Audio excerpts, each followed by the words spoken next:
This is the Matt Report, the voice of WordPress entrepreneurship. If you're running a WordPress freelance business selling themes, plugins, or client services, this is the place for you.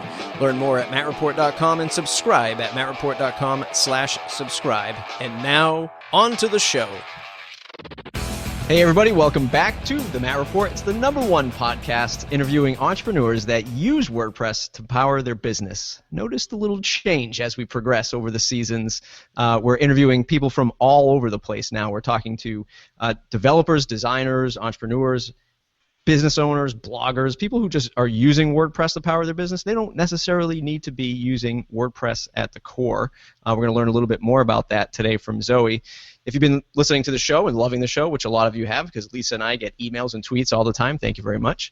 Please head on over to iTunes, leave us a 5-star review. You don't even have to write anything. If you're afraid to oh man, Matt, I got to take 30 seconds out of my busy day to write out a few sentences about why I love the show, you don't have to. Just mouse over the 5th star, not the 1st star, the 5th star, and go ahead and click that. That really helps us rise up in the rankings and be found to find other listeners, which is going to progress the show. So we thank you very much for that. We're also on Stitcher, SoundCloud, and if you're not on iTunes, you can find us there, and YouTube, of course. Best way to stay connected, hop on over to mattreport.com/subscribe, join the mailing list, and this show is brought to you by Conductor Plugin, the developer's tool for building layouts and content displays for WordPress. You can find out more about that at conductorplugin.com. Our hero today, Zoe Rooney. Zoe, welcome to the program. Thank you for having me. You are the owner and lead developer of Zoe Rooney Web Development. That's what it says on your business cards. I have a feeling you might say that you're something else, but give us your 2-minute elevator pitch of who you are and what you do. Yeah, I would say I'm a lot of things, as many people who run small businesses are. I'm mainly a front-end developer. I am what I would call a developer for designers. So I have a really strong design focus, and what I do is build mainly WordPress sites and some Shopify sites, along with designers as my main partners. So that's the sort of high level of what I do. So one of the things that's really interesting, besides the work that you do, which looks amazing, by the way, is how you got to that point. And I love the pitch of I'm the designer's developer. It's so simple, but it's awesome, right? And it just answers so many questions, right? When somebody comes to you and says, "Can you build me a website?" all you have to say is, "Are you a designer?" No, I'm not. I own a pizza store. Sorry, right. I only work with designers. How did you get to that point? Tell us a story about maybe early on in your life cycle as a business owner, maybe taking on sort of the everyday client to how you got to picking and choosing designers. Yeah, I definitely did start out with a much wider focus. I have a design and art background, so I started out doing both design and development, doing the whole project, like a lot of people do. One of the things that I found early on is that there are a lot of really amazing designers out there, really talented, amazing designers putting out really fantastic work. And I found it really hard to do design sort of on demand and in a client capacity, working with clients. But I found it really fun and easy to do the problem solving and the development piece of things. So that balance of what I found easy and enjoyed doing, plus all the competition in the design market, kind of pointed me right towards development as a focus. Around the same time, early on, when I was still working full-time and freelancing on the side, I went to a design conference. And there I talked with a whole bunch of designers who all of them were telling me again and again and again that they had a really hard time finding developers to work with, and especially developers who they felt like communicated well with them and really understood the details of their designs and brought those to life in a way that was authentic to the design. And so that was just sort of like an obvious, I'm here at this conference talking to tens of designers, all of whom are saying, "I really need a developer to work with." And I was like, "Well, I can do that." That's great. And so that just took off from there. And what I quickly learned is that if I'm working with the designer is finding the clients. The designer is finding the one who wants the site, and they come to me with the clients. So I don't have to do any going out and searching for work, which is amazing. I have designers who are finding the work and bringing the work to me. So it's blown up from there. That's awesome. Congratulations for hitting that level. What conference did you go to, and do you still go to designer-focused conferences today? That was Altitude Summit, which is in Salt Lake City, and it's focused on bloggers and sort of design, lifestyle, that sort of niche. I went to that. I think it was it was the second or third year that they ran that conference a couple years back, and I have not been back since then. It was a lot of fun, but I live in Philadelphia, so it was a long haul, and I didn't find that I needed that marketing anymore, really. Yeah. I do try to go to some design-focused conferences. One I've got my eye on coming up is Nearly Impossible, which is actually for people who sell physical products. That fits right into that e-commerce sort of niche. But I try to go to a lot of variety of different events to sort of just keep myself in the creative mode. I don't do it so much for the networking value anymore. Awesome. We're going to talk a little bit more about that in a few. About, you might not be going to the WordCamps as religiously as some of us are, and I want to really dive into that. But let's stick with working with designers. You said that it's great because they get to bring you the clients, but that also means you might be a sort of under the gun of maybe their cash flow or their clients not approving it. How does that process work for you? Are you in touch with their clients? Do they bring you into meetings? Does it differ? Tell us about the working relationship with designers. Yeah, that's a great question, and it's one designers ask me a lot too when they're wondering how this whole thing works. It really depends. I try to be flexible to meet the needs of the designer, basically. It's how it works. I consider myself business to business, and so the designers are my primary client, and then their clients are sort of a secondary client. Some of the designers I work with are more of a small agency model, and with those folks, there usually is a project manager or some sort of middle person from the agency who does most of the client contact. For most of my freelance partners that I work with, who are one-person shops, those ones I usually do work directly with the client. And it's really sort of a handoff, so I have my own contract with the client. I have my own invoicing with the client. So they do become my client, but the original relationship comes through the designer. So when the freelancer, just so folks know, the freelancer might be starting to design it, and then they're handing it off for you to take it the last mile. Exactly. Or actually more than a last mile, but a lot. Yeah. Usually what they'll do is they'll have someone contact them for a website project, and at the same time that they're working through their quote for their client, for that potential client, they'll come to me, the designer will, at that point, and they'll send an email to me and say, these are the specs I have, and I will send back to the designer an estimate, and that sort of starts the project ball rolling so that the client is seeing a single overall project cost, understanding that it's coming from the designer and from me. And then once that's approved, then we go off with and we do our paperwork ourselves, and so then it becomes a little bit more parallel, although we keep the lines of communication open the whole time.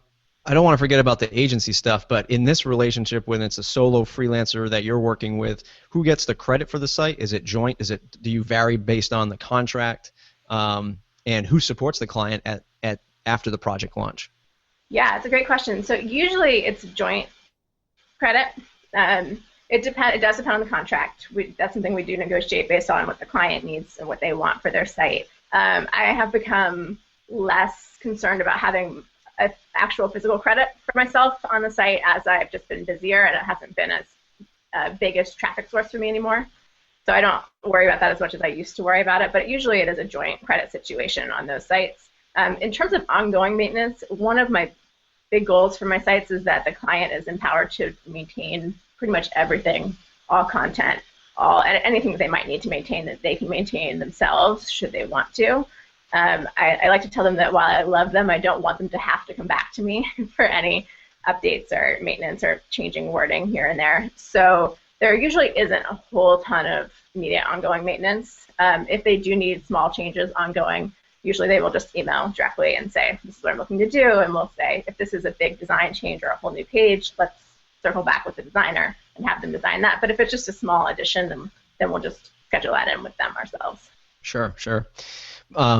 Let's get back to the agencies now. That's a little bit of a different animal. Usually, like you mentioned, you're working with a project manager who's very focused on hitting milestones, probably goals for their own agency, or maybe even sometimes what you'll see is project managers are also the sales force for some of the smaller shops. So they're trying to hit budget goals, and they're trying to stay under budget, number one, and worried about cash flow and contracts and deliverables and all that fun stuff. So what is that relationship like, and how do you negotiate yourself getting paid up front?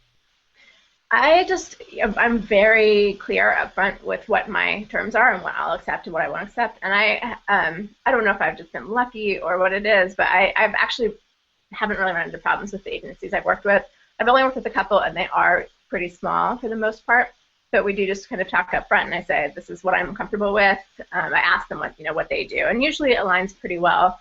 A lot of the agencies actually pay me more than I charge myself, just because of how the kind of clients that they're bringing in and their whole system and way that's set up. So it's been good. I do really love working with freelancers, though. That is my favorite situation to be in. So that's where I try and focus most of my time. If you have, which you probably already do, a mental image, a picture of the perfect freelance designer to work with, what are one or two highlights that you look for? Yeah, I do. There are some really great people I've had a chance to work with, so that's been amazing. I think one thing is just the eye for design. I really love that I get to build really beautiful websites, and I'm really proud of the stuff that I've built, even though I don't get to take any of the design credit for any beautiful stuff. And so that is the first thing I look at. Is I look through someone's portfolio, I look through their work, what they're putting out there, and I just choose things that I'm drawn to, that I like visually. Another big thing for me is just a sort of a personality, workflow, working style fit. I want to have fun with the designers that I work with, and so I'm looking at how they communicate over email, how they are on Twitter. I want to work with people who are nice and who are fun and who are enjoying what they're doing. So those, I think, are the two big things. And then there are a whole host of technical things that are helpful, like someone who has a really nicely organized file that they want to send my way, and understands font licensing, and is having that conversation early with the clients. Those things are great, but they can also be learned, whereas that sort of fit and eye for design are more innate, I think. Yeah, it's interesting to hear that you're also taking in the social aspect too, right? How are these people carrying themselves on Twitter? Do you look at their social presence at all? This is a little bit inside baseball, but do you look at their social presence at all for the understanding of tech? Like they get it and they understand what they're looking for? Does that make sense? I do. Yeah, when I get an email from a designer, it's pretty clear from the email how well they sort of understand what's possible and what is hard versus what's easy. And not that they need to know how to, they don't need to know how to develop anything, but that they have a sort of general understanding of what kinds of things are tricky on the web, which is not that easy to know. It's kind of weird sometimes, the things that are hard for web. And it can be really hard for people with a print background in particular. So I do sort of, right from the emails, start to look at how clear is their understanding of how this works, how design works on the web, how these platforms work. Because if there are some gaps there, we can run into problems once we get into the design, where there are features that are unnecessarily hard, or that cause user experience problems or things like that. So definitely something I keep an eye on. Yeah.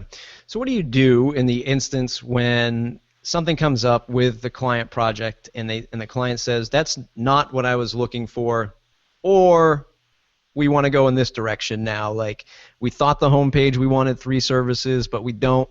In the 3 services section, we want an embedded video. What do you do when you hit that point and you have your freelancer that you're working with and you kind of managing this process? Yeah, so I think there are probably 3 main things. So one is, I always try to bring it back to what the client's actual goals are for the site. So we say, why are you thinking that's what you want? What are you trying to accomplish with that? And that can give us a lot of leverage for if it's a decision that maybe is not actually going to get to that goal. And if we can point out why that might not be the case, that can be great. And I see a lot of really great designers do that too, where they will assert themselves as the expert in that situation and say, this is why I'm making the choices I'm making based on what you're telling me you want. Mm-hmm. So that's a big one. We also do a lot of talking about scope. So we try to be really clear from the outset in all of our documents what the scope is. And our sort of stance on changes are, that's great. We're happy to make changes. We're happy to make additions. And this is what it will take in terms of time and cost. So those conversations always go together. We're happy to do it, and it will take this amount of time, and it will cost this much. And that way there's never a surprise, and everybody's usually on board with that. I think the third thing is we try and educate clients and designers. So I spend a lot of time reading blogs, listening to podcasts, and skimming through all sorts of research. And that just gives me a lot of information that I can pull out. So if someone's saying, I think I want this, then I can pull out some information about whether that impacts page speed, or SEO. And I don't have to be an expert in those things, but I can pull out some data points that point to why that may or may not be a good idea. Yeah. What do you do for scoping a project? Do you work together with the freelancer, the potential freelancer for their client? Or does the designer run off and do their discovery and bring it back to you? Most of the designers do the initial discovery and send me whatever they find from there, and then I will usually shoot back a series of questions. So they'll send me whatever they know about a project, and I look through that and I will say, that's awesome, and I have these 5 questions that would be more specific about some of these things you're mentioning. So it usually will go through the designer like that. Sometimes I will go directly to the client. We'll have a phone call, or we'll do something along those lines to get more specific, especially if we're having a hard time and it doesn't feel like it's productive over email, going back and forth. Then we just jump on the phone and we talk it through, and that's great. But usually the designer does the bulk of the discovery, and it is another thing where we say in the estimate, I'll write out and I'll say, this is what I'm understanding this to be, and I try and be really detailed and clear in that. And I make a point to say that anything that you don't see here is not included. We can add it, but it's not included. And that way, if things do come up and change in the design phase of the project, again, that's fine. We can just have a conversation about how that's different, and what that might change about the scope of the project from there. Nice. Do you guys use any kind of software, app, or anything to keep you all on the same page? Trello, Basecamp, anything? Some of the agencies I work with use Basecamp, so I use it with them. I don't use it myself separately from that. Internally, I have a business assistant who is like half of my brain. She's amazing and keeps me very organized. We use Help Scout for internal email. So it's like a help desk email where we can share an inbox and put notes on messages and things like that. And we use Trello to keep track of where potential projects are or existing projects are from the initial inquiry through paperwork, app development, to testing to complete. So all of our projects are on this board, so we can see where everything is in that process. And then we use a couple of Google spreadsheets for other tracking and internal stuff like that. And then we use an app called Pancake for invoicing and estimates. So we have like a kind of hodgepodge of things like that. But we don't have a central system that we use. We really mainly just use email through Help Scout for all of our stuff with clients, which I'm like a hyper systems person, and I say that and I feel like it sounds crazy, but it works well for us. Yeah, no, I mean, it's a great approach. It's almost identical to the approach we take at our agency for the help desk system. We use Freshdesk, and I also use Help Scout for other things that I do. It's a great platform. And then, yeah, really, I mean, you have no choice. You have Trello, which is great for that list building and that workflow, and then it brings in stuff like our Google Docs, which we do all of our cost estimates on. It's just because spreadsheets, right? So we have no other way to really do that, and it just works great. And then we use FreshBooks for invoicing. So yeah, awesome stuff. Yeah, we started using Slack recently, which I think it blew up on Twitter about a few months ago. But it's like internal chat tool basically, and that has been really great too because we're all remote. I work with a couple of part-time developers, and they're remote, and I've just started bringing in some of my regular designer partners so that they have partial access to it, and it's a great way to just sort of jump in and have quick conversations and take those out of email, which makes email as project management more feasible, I think. Yeah, it's awesome. Yeah, we use that as well. So interesting, I'm going to take a little sidestep on the interview, are you planning on taking Zoe Rooney into an agency, or what are you planning? Yeah, that's a good question. I think I fluctuate on that like every 6 months or so. It is hard. I have been really fortunate to have a lot of work come in, and so even with a couple part-time people, I have to turn projects away, and sometimes it hurts me to do that.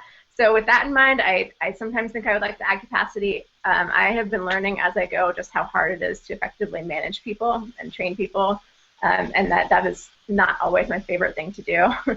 So that's going to be a big barrier to that. So I don't know that I'm going to grow a whole lot more from where I am now. I am, like many people, constantly looking for that right sort of balance of doing what I love to do, the amount I love to do it, and doing other things, the amount I love to do other things.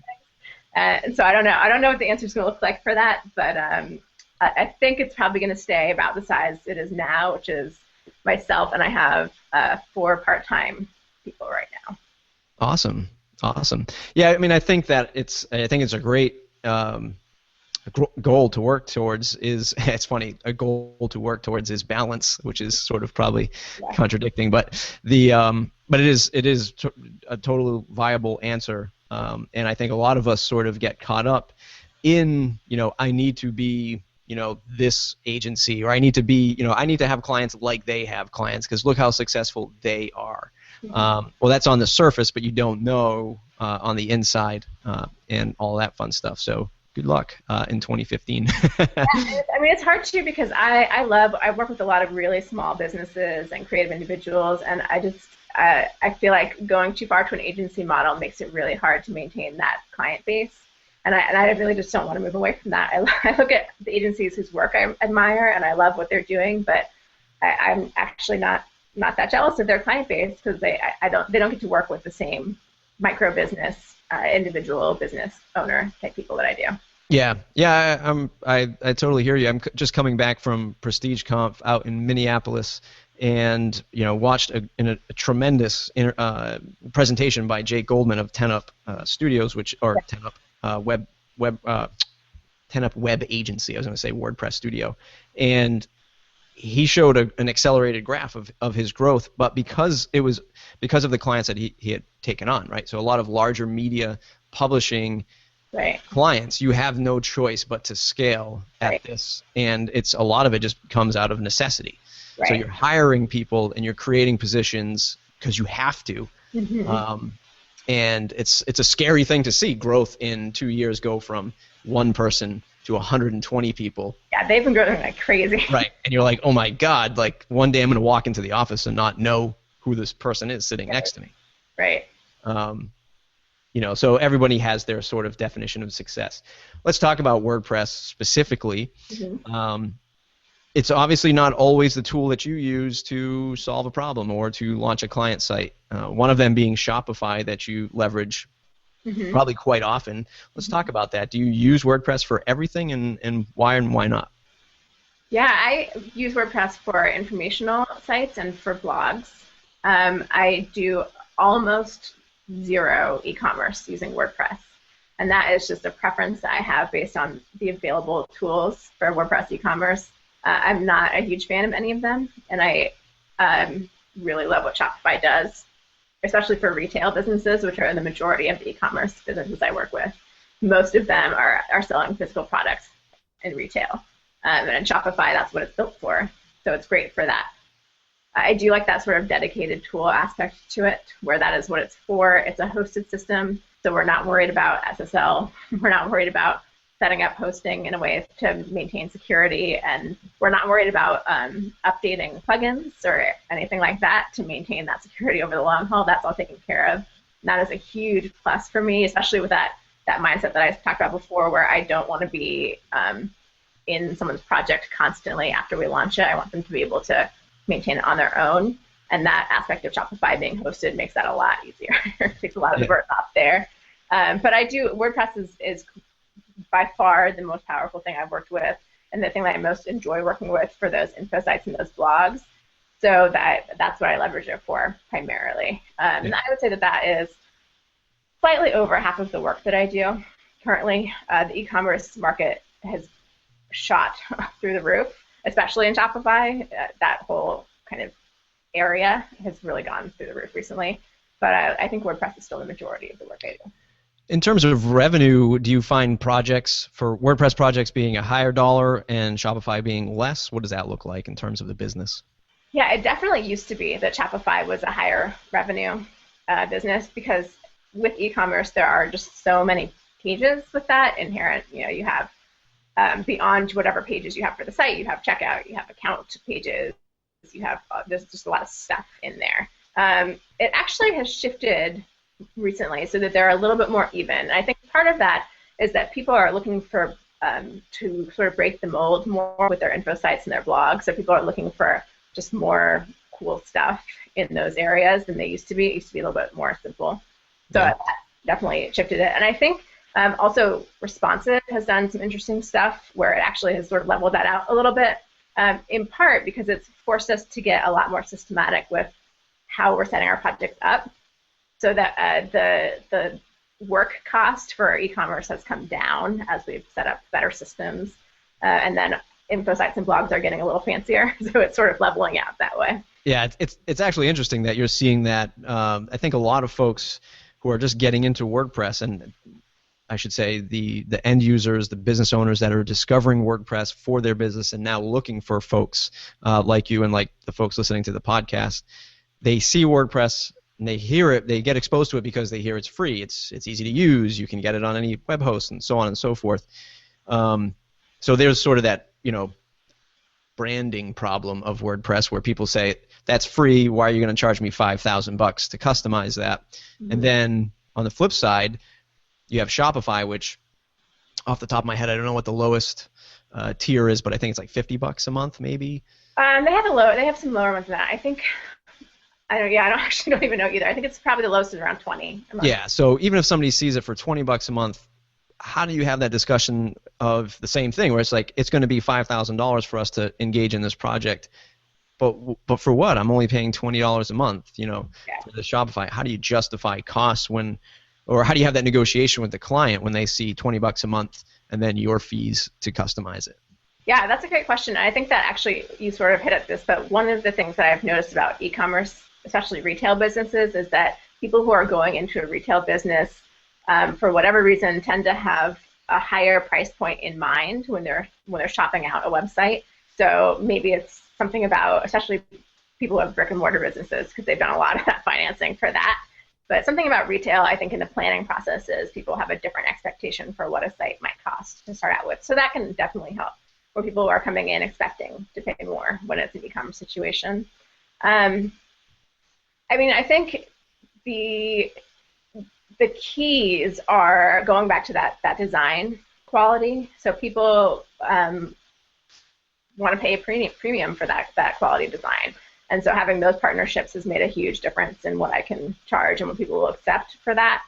I also am very transparent about the product that I create and my attitude about it and how I feel about websites and building websites and what that looks like. And I think that really helps just in terms of building, I guess, like a name for the way that what I do. I have clients who have heard about my work from other people in their industry and have heard that it is easy to maintain and easy to update and clean and organized on the admin side for them. And that's also got value to people who are really busy running a business or starting a business. So those things definitely help. And I don't make excuses for it. I just say this is what it's going to cost. And if that doesn't work for you, that's fine. That's valid, but that's what it's going to cost. Yeah.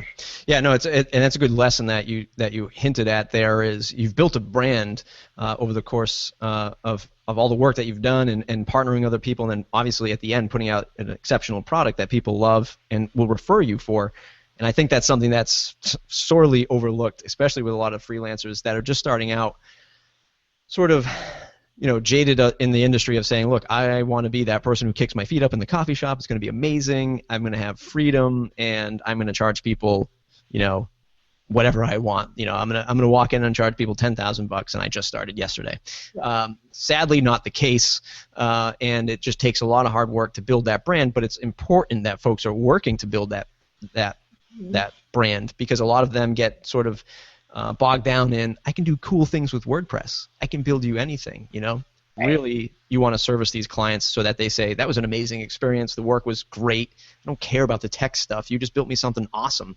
And I'm so busy, you didn't take up all my time, and I got this done, and this was great. Because that's what you need in this market is that referral engine. So yeah, I think for designers, it's the details. It's not having to review a site and come back with a punch list of a bunch of different things that we missed. We try not to miss much. So that's really gratifying, I think, for both sides of that, is that we get the details right the first time, and that feels good for everyone. And then I think for clients, it's also a big thing and designers in the way that we talk to both of those people. One of the big criticisms I've heard from designers about developers is that we use a lot of jargon. We make things really technical, and we make them feel like they're dumb for not understanding how something works. And so just focusing really hard on how we talk to folks, I think, makes them feel good about the process too, in a way that they may not have in similar processes in the past. And so that's a big draw and a big thing that brings people to us through recommendations, is saying that that we're not going to talk tech at them in a way that they don't want to hear it. But we will if you want to. Yeah. But if you don't want to hear it, then we'll just tell you what you need to know and help you get what you need to done. Yeah, we can save 5 seconds on that load time if we cache all the oh my God, all the assets. It'd be so great. It'd be like, what? Yeah. I just want my product online. Right. And we'll have that conversation along the lines of, there are things you can do with your images that will make your site load a lot faster, and here are the pros and cons. So, we can optimize load time. We might need to compromise on image quality. What is most important to you? And here are some things that we know that you might want to consider. And that conversation feels a lot better. Yeah. And hearing lots of stuff about caching, and they're like, I don't know what that means, and I don't really care. So you're in an interesting situation where you're developing for sort of both platforms. From your experience of working with Shopify, especially in for e-commerce and selling e-commerce, what is it that you think WordPress community, plugin authors for e-commerce should do or can do about making this process a little bit easier for somebody to launch an e-commerce site on WordPress? Like, what experiences have you seen at Shopify that would make WordPress just a little bit better at doing this stuff? I think some of the e-commerce plugins and products that are out there are good. I think where it's hard to compete is in the infrastructure. So like I mentioned with the hosting and the security, that's pretty hard to compete with. And the fact that the Shopify can run all of their updates internally without disrupting the system for the site owner. Whereas on WordPress, you're updating plugins yourself. That's just a fundamental difference that I think is hard to match. The problems that I've had with WordPress plugins in e-commerce have more been on the business side, as far as how the licensing works, and major updates and compatibility with old versions have been problematic for a lot of different systems. So I think it's just hard. I do really like the digital e-commerce space, like downloads, subscriptions, that kind of thing. I think WordPress plugins do well, and those make sense for a WordPress situation. But I don't know that I think WordPress ever should be a real retail-focused system the way that Shopify is aiming to be. I think that just is probably a separate space and can stay a separate space. Yeah, that's a perfect answer. Again, referring back to the Prestige Comp that I just came to, which wasn't primarily a focus on WordPress, and it was rather refreshing to not be talking about all things WordPress.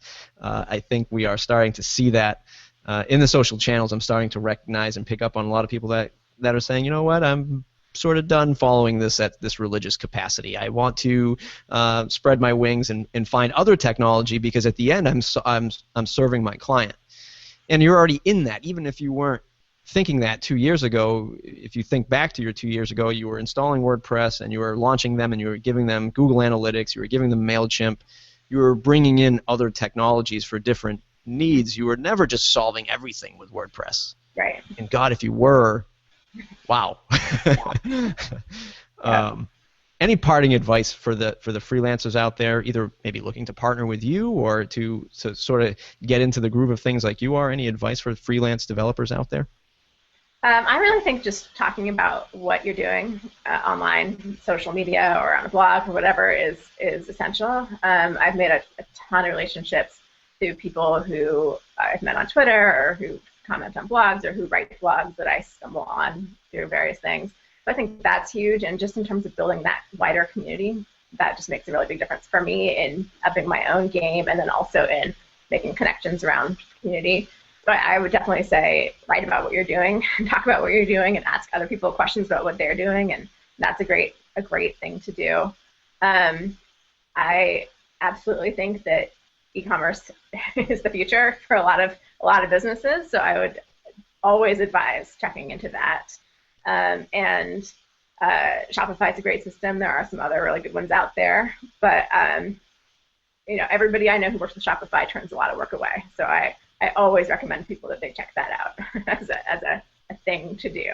Hey, we're always happy to get some insider trading secrets on the Matt Report. So we really appreciate that. Zoe, where can folks find you on the web to say thanks? My website is zoerooney.com, and my blog is there as well. I post a lot of stuff about development and then just also the business side of what I do. And then I'm also on Twitter quite frequently. It's Zoe_Rooney. Those are the two main places you can find me. Awesome. Everybody go say thanks. Everyone else, mattreport.com/subscribe, join the mailing list. And if you're interested in growing your WordPress business, we always have the pro section. It's a great way to support the Matt Report podcast, but it's also a tremendous way to learn sort of what other people are doing in their WordPress business. You can find out more about that, mattreport.com/join. Thanks, everybody.